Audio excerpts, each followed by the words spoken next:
भारत माता की। मंच पर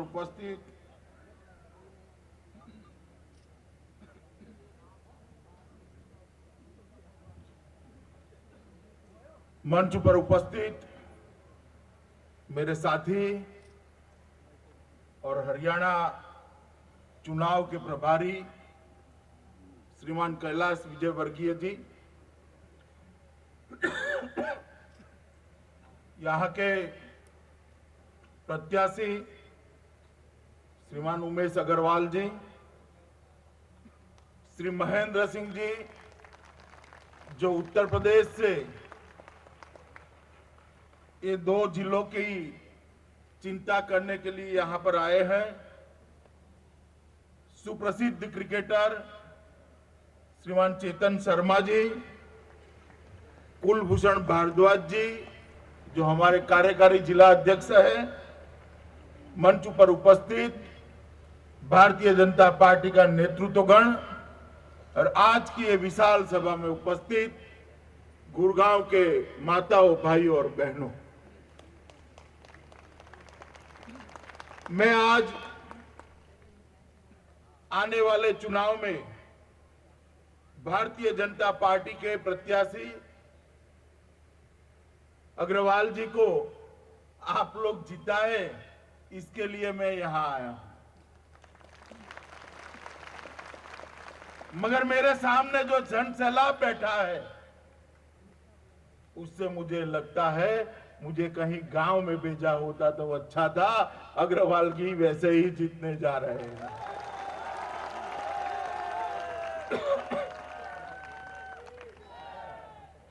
मित्रों, सबसे पहले मैं भारतीय जनता पार्टी की ओर से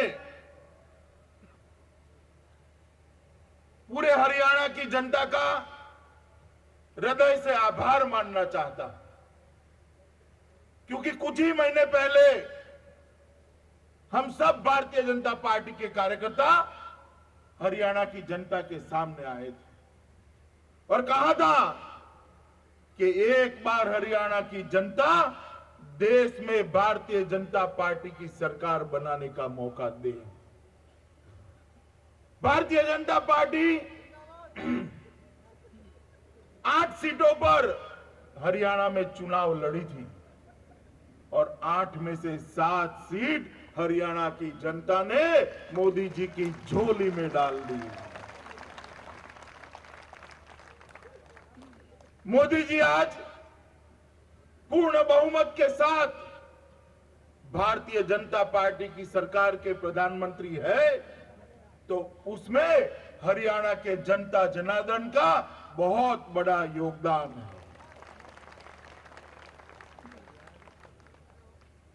मित्रों, जिस सरकार को आपने 4 महीने पहले हिंदुस्तान में से बेदखल किया, वो सरकार और हरियाणा की सरकार दोनों एक साथ बनी थी। वो सरकार भी यूपीए की कांग्रेस की सरकार थी, ये सरकार भी कांग्रेस की सरकार है। मित्रों, जिस तरह से 10 साल तक देश पर यूपीए के और हरियाणा में कांग्रेस की सरकार ने शासन किया है, इस सरकार को एक क्षण के लिए भी शासन में रहने का अधिकार नहीं है।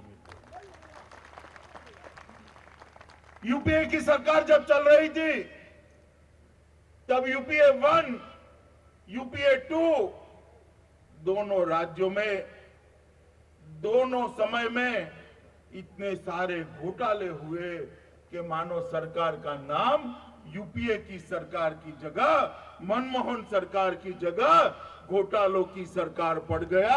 इतने सारे घोटाले। कॉमनवेल्थ गेम, उसमें 60,000 करोड़ से ज्यादा का घोटाला हुआ। हेलीकॉप्टर खरीद किए तो उसमें भी घोटाला हुआ। टैंक परचेज करी तो उसमें भी घोटाला हुआ। शहीदों की विधवाओं के लिए एक आदर्श कोऑपरेटिव हाउसिंग सोसाइटी बनी तो उसमें भी कांग्रेसी शहीदियों की विधवा के फ्लैट लेकर चले गए। 2G में घोटाला हुआ, इसरो में घोटाला हुआ और अंत में कुछ बाकी रह गया था तो कोयले में भी घोटाला कर दिया। मैंने कोयला शब्द सोच समझकर अंत में कोयला घोटाले की बात करी। यहां पर माताएं बहनें बैठी है, जब गैस का जमाना नहीं था तब गांव में कोयला जलाकर रसोई पकाते थे। और हमारे गुजरात में जो गांव में घर होते थे वहां कोयला रखने की जगह घर के बाहर रखते थे। यहां पर भी बाहर रखते हैं ना, क्योंकि कोयले को कोई चोरी नहीं कर जाता। कोयला हमेशा घर के बाहर रहता है और घर के बाहर से माताएं बहनें लाकर रसोई बनाती थी। कोयले को तो चोर भी चोरी नहीं करता, मगर ये तो कांग्रेसी थे, कोयला भी नहीं छोड़ा, कोयला भी खा गए। भारत की सुप्रीम कोर्ट ने जजमेंट देकर सभी के सभी सौदों को रद्द करना पड़ा है, सभी आवंटन को रद्द करना पड़ा है। इतने रुपयों का घोटाला किया कि जिसका कोई हिसाब नहीं, कोई हिसाब नहीं। और मैं नहीं मानता कि सारे घोटाले पकड़े गए होंगे, मगर जो पकड़े गए हैं वो घोटालों की अगर मैं सूची भी आपके सामने पढ़ने के लिए बैठूं तो 7 दिन की भागवत सप्ताह का समय भी कम हो जाए, मगर इनकी घोटालों की सूची कम न हो। ऐसी स्थिति, सिर्फ घोटाले की बात जाने दीजिए, देश की सरहदों की सुरक्षा के लिए ये सरकार किंचित भी चिंता नहीं करती थी। कभी चीन घुस जाता था, कभी पाकिस्तान घुस जाता था, कभी कोई कुछ कर देता था, कभी कोई कुछ कर देता था। और संसद के अंदर रक्षा मंत्री कहते थे कि हम देख रहे कि साच अर्थ में क्या हुआ है। उनको मालूम भी नहीं होता था देश की सरहदों की सुरक्षा करने में ये यूपीए सरकार विफल रही थी। महिलाओं की सुरक्षा इतनी नीचे गई कि गुड़गांव और दिल्ली जैसे शहरों में मां बहनों का जीना नामुमकिन कर दिया।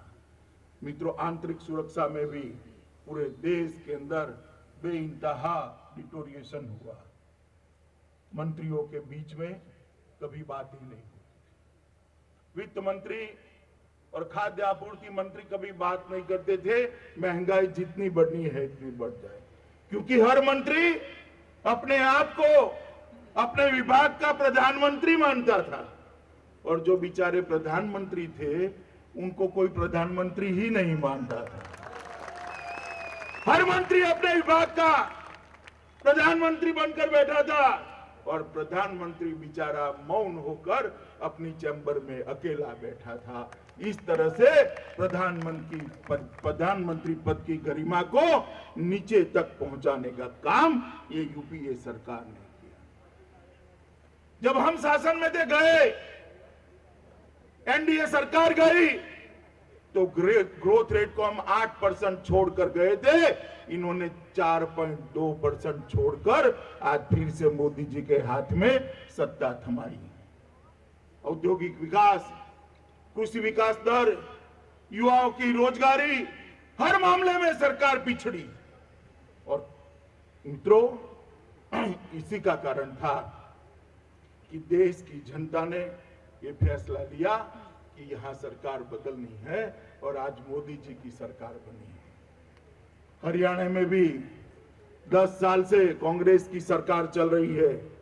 जमीन के घोटाले इतने हुए हैं कि जिसका कोई हिसाब नहीं है। गरीब किसान की जमीन सरकार ने विकास के नाम पर लेकर बिल्डरों को दी है। कहीं बिल्डरों को दे दी, कहीं दामादों को दे दी, मगर किसान के हाथ में पैसा नहीं आया। नेताओं के घर की तिजोरियां भरी है। मित्रों, पूरे देश भर में महिला सुरक्षा के मामले में हरियाणा नीचे से तीसरे नंबर पर आ गया है इस 10 साल के अंदर। दलित सुरक्षा के मामले में नीचे से दूसरे नंबर पर आ गया है। कृषि विकास दर, जिसमें पंजाब के बाद हमेशा हरियाणा का नंबर रहता था, वो कृषि विकास दर भी घटते घटते घटते 3% पर आ गया है। मित्रों, इंडस्ट्रियल डेवलपमेंट भी कम हुआ है, बेरोजगारी भी बढ़ी है। हर जगह पे ये सरकार विफल गई है। मित्रों, आपने अभी मैं एक बार टीवी देख रहा था तो श्रीमान दिग्विजय सिंह ने कहा कि मोदी जी हिसाब दे 100 दिन में क्या किया। भाई, मोदी जी तो 100 दिन में हिसाब देंगे, मगर आपने 10 साल में क्या किया, इसका हिसाब जनता ने आपके पास से दे दिया है। मैं भारतीय जनता पार्टी के अध्यक्ष के नाते कहता हूं कि हम जब दूसरी बार मैंडेट लेने के लिए जनता के सामने जाएंगे, अपना हिसाब किताब जनता के सामने लेकर जाएंगे। श्रीमान दिग्विजय सिंह, आपको मांगने की जरूरत नहीं पड़ेगी। हमने सरकारें चलाई है देश में, गुजरात में चलाई है, मध्य प्रदेश में चलाई है, राजस्थान में चला रहे हैं, गोवा में चलाई है, हर जगह पे विकास हुआ है। मैं आपको पूछना चाहता हूं, हरियाणा के लोगों को आपके माध्यम से पूछना चाहता हूं, गुजरात और मध्य प्रदेश में हर गांव में 24 घंटा 3 फेज बिजली मिलती है, हरियाणा में मिलती है क्या? मिलती है? 24 घंटा बिजली चाहिए या नहीं चाहिए? 24 घंटा बिजली चाहिए तो ये कांग्रेस की सरकार को उखाड़ कर फेंक दीजिए, भारतीय जनता पार्टी की सरकार लानी पड़ेगी। गुजरात में, मध्य प्रदेश में, राजस्थान में कृषि विकास दर डबल डिजिट को पार कर गया है, 10% से ज्यादा हो गया है, और देश का कृषि विकास दर 3% के आसपास है। हरियाणा का भी वहीं ठहरा हुआ है। हरियाणा के किसानों को विकास चाहिए तो ये सरकार को बदल देना पड़ेगा। औद्योगिक विकास दर हमारे हर राज्य का हरियाणा से दुगुना है। नए नए उद्योग आ रहे हैं, नई नई इंडस्ट्री आ रही है, और हरियाणा में जो इंडस्ट्री लगी है वो भी भाग रही है। हरियाणा के युवा को अगर रोजगारी चाहिए तो हरियाणा में कांग्रेस की सरकार को निकालकर भारतीय जनता पार्टी की सरकार लानी पड़ेगी। मित्रों, कई काम ऐसे हैं जो सरकार के रहते हुए करने चाहिए, नहीं किए। मैं लंबी बातों में पढ़ना नहीं चाहता क्योंकि आप सब जानते हैं, मगर दिग्विजय सिंह ने हमसे पूछा था कि आप हिसाब बताइए।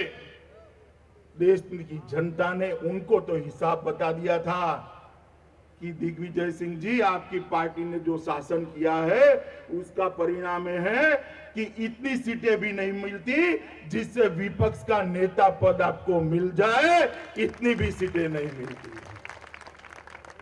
मगर मैं कहना चाहता हूं कि 4 माह के भारतीय जनता पार्टी के शासन में क्या हुआ। सबसे पहले तो भारतीय जनता पार्टी ने देश को एक बोलता हुआ प्रधानमंत्री दिया है, जो बोलता भी है।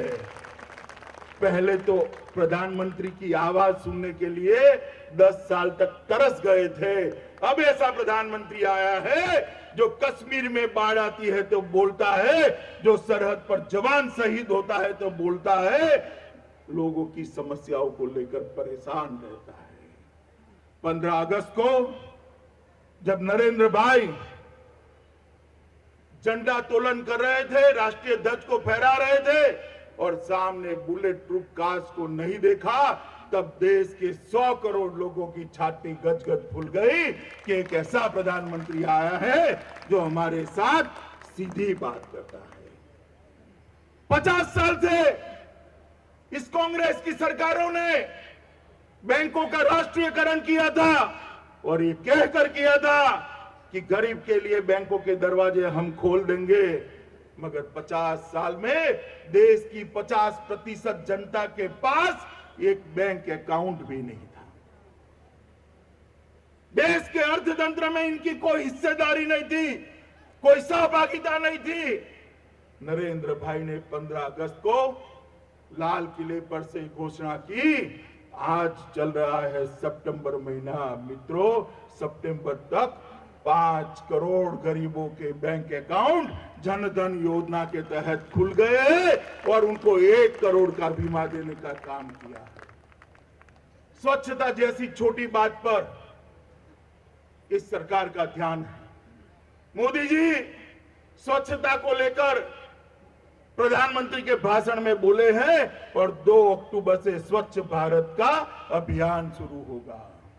मित्रों, बेटी बचाओ की बात हो, मेक इन इंडिया की बात हो, सब नए इनिशिएटिव युवाओं के लिए। मेक इन इंडिया एक महज नारा नहीं है।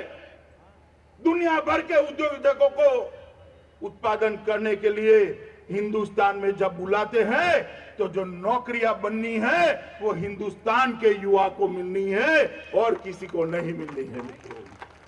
ये मेक इन इंडिया हिंदुस्तान को दुनिया का नेतृत्व करने के लिए आगे बढ़ाने का एक नारा है। मित्रों, 3 ही महीने में 4.2% ग्रोथ रेट जो थी उसको 5.7 पर पहुंचाया है। 3 महीने में इतना बड़ा जंप कभी नहीं आया है। लोगों को मालूम पड़ने लगा है कि सरकार काम कर रही है। मित्रों, महंगाई भी धीरे धीरे घट रही है। पेट्रोल के भाव 10 साल के बाद पहली बार नीचे आते हुए जनता देख रही है। मित्रों, सरहदों पे पहले भी गोलियां चलती थी, आज भी चलती है, शायद आगे पीपर चलेगी। मगर अब एक फर्क आया। क्या फर्क आया? फर्क यह आया है कि पहले गोली चलाने की शुरुआत भी वो करते थे और बंद भी वो करते थे। अब गोली चलाने की शुरुआत वो करते हैं, गोली चलाना बंद हमारे जवान करते हैं। ईंट का जवाब पत्थर से मिल रहा है। और ये भारतीय जनता पार्टी की सरकार है, ये नरेंद्र मोदी की सरकार है जो सरहद की सुरक्षा के साथ किसी भी छेड़खानी को सहन नहीं कर सकती। मित्रों, जब मोदी जी ने शपथ ली, पहले भी आपने शपथ देखी होगी, मोदी जी ने निमंत्रण भेजा था आसपास के सभी देशों को कि आइए हमारे जनतंत्र के उत्सव के अंदर शामिल होइए। सभी लोग आए, पाकिस्तान भी आया। पाकिस्तान को मोदी जी ने फिर से न्योता दिया कि आइए सचिव स्तर की बात करते हैं। न्योता स्वीकार कर लिया। मगर जैसे जैसे जैसे तारीख नजदीक आती गई, तिथि नजदीक आती गई, पाकिस्तान ने षड्यंत्र फिर से शुरू किया। कश्मीर के अलगाववादियों के साथ बात करना शुरू की। पहले भी ऐसे ही करते थे। पहले ऐसा होता था तो क्या होता था? सचिवों की मीटिंग होती थी, बाद में मंत्रियों की सचिवों के साथ मीटिंग होती थी, बाद में दोनों की प्रधानमंत्री के साथ मीटिंग होती थी और बाद में कुछ नहीं होता था। मगर इस बार भारतीय जनता पार्टी की मोदी सरकार है। जैसे ही पाक के उच्चायुक्त ने कश्मीर के अलगाववादियों को बुलाया, तुरंत ही आधे घंटे में निर्णय ले लिया गया, अलगाववादियों से बात करनी है तो भारत से बात नहीं हो सकती। कश्मीर भारत का अभिन्न अंग है, इसके साथ कोई समझौता ये सरकार नहीं कर सकती। मित्रों, ये गौरव हो ऐसी बात। पहली बार दुनिया के दबाव में आए बगैर भारत के प्रधानमंत्री ने इतना बड़ा फैसला लिया है। मित्रों, एक जमाना था जब इस देश के प्रधानमंत्री 10 साल तक यूं हाथ धरकर अमेरिका के सामने टिकटिकी लगाकर देख रहे थे कि आज अमेरिका के प्रेसिडेंट क्या बोले, आज IMF वाले वो क्या बोले, आज वर्ल्ड बैंक वाले क्या बोले। और जमाना अब ये आ गया है कि अमेरिका के विदेश मंत्री यहां आकर कहते हैं सबका साथ सबका विकास, ये बहुत अच्छी बात है। मैं आपको यह बताना चाहता हूं कि 125 करोड़ के लोकतंत्र को दुनिया में जो स्थान प्राप्त होना चाहिए था वो स्थान प्राप्त नहीं हुआ था।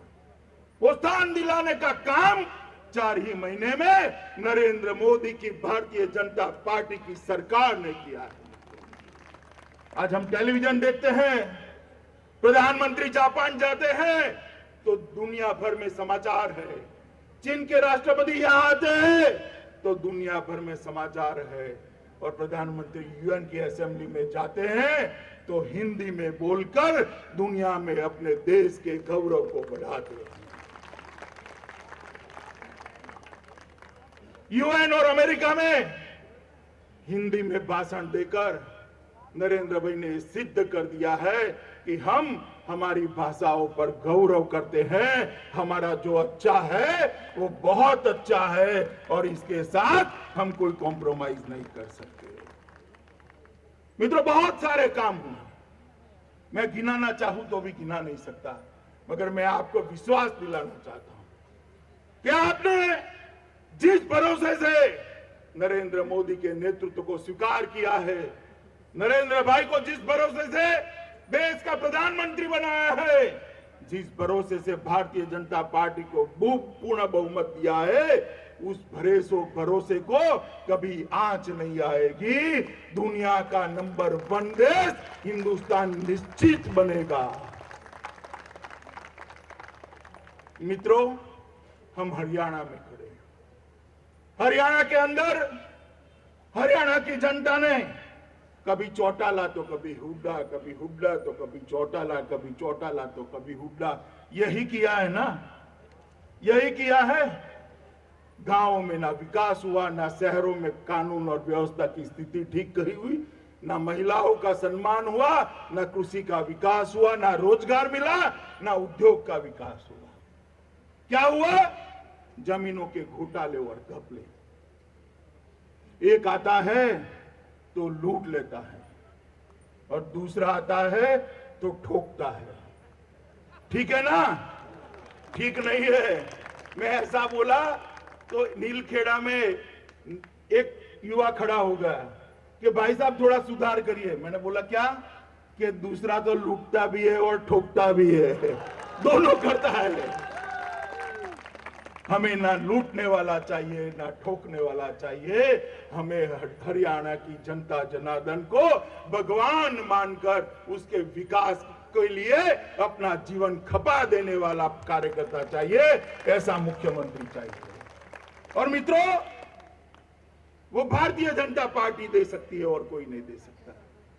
मोदी जी ने इस देश में एक नारा दिया है, कांग्रेस मुक्त भारत का नारा। कांग्रेस मुक्त भारत तभी हो सकता है जब हरियाणा को आप कांग्रेस मुक्त करा दो, तभी कांग्रेस मुक्त भारत का है। मोदी जी ने एक विकास यात्रा की शुरुआत करी है। भले ही 10 साल हमारे बर्बाद हो गए, मगर 21वीं सदी में देश को दुनिया के प्रथम पंक्ति के देशों में बिठाने की एक शुरुआत मोदी जी ने करी। मैं आज अपील करने आया हूं, हरियाणा भी इस विकास यात्रा के साथ जुड़ जाए। हरियाणा भी भारत की विकास यात्रा में सहयोगी बने। हरियाणा भी भारत की विकास यात्रा को बल दे। हरियाणा भी मोदी जी की विकास यात्रा का समर्थन करे। और समर्थन करना है तो आपके पास एक मौका है। 15 अक्टूबर को जब आप मत डालेंगे, तब कमल के निशान के सामने मत डालिएगा।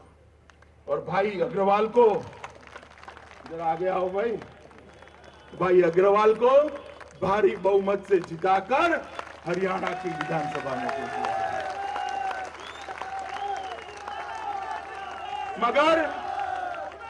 मगर विशेषकर बहुत बड़ा युवा वर्ग यहां बैठा है और माताएं और बहनें बैठी हैं। उनको मैं कहना चाहता हूं कि 15 अक्टूबर को कमल के निशान के सामने जब बटन दबाइए, तब बटन इतनी जोर से दबाना कि बटन तो गुड़गांव में दबे मगर करंट इटाली में लगे, इस तरह से बटन दबाना।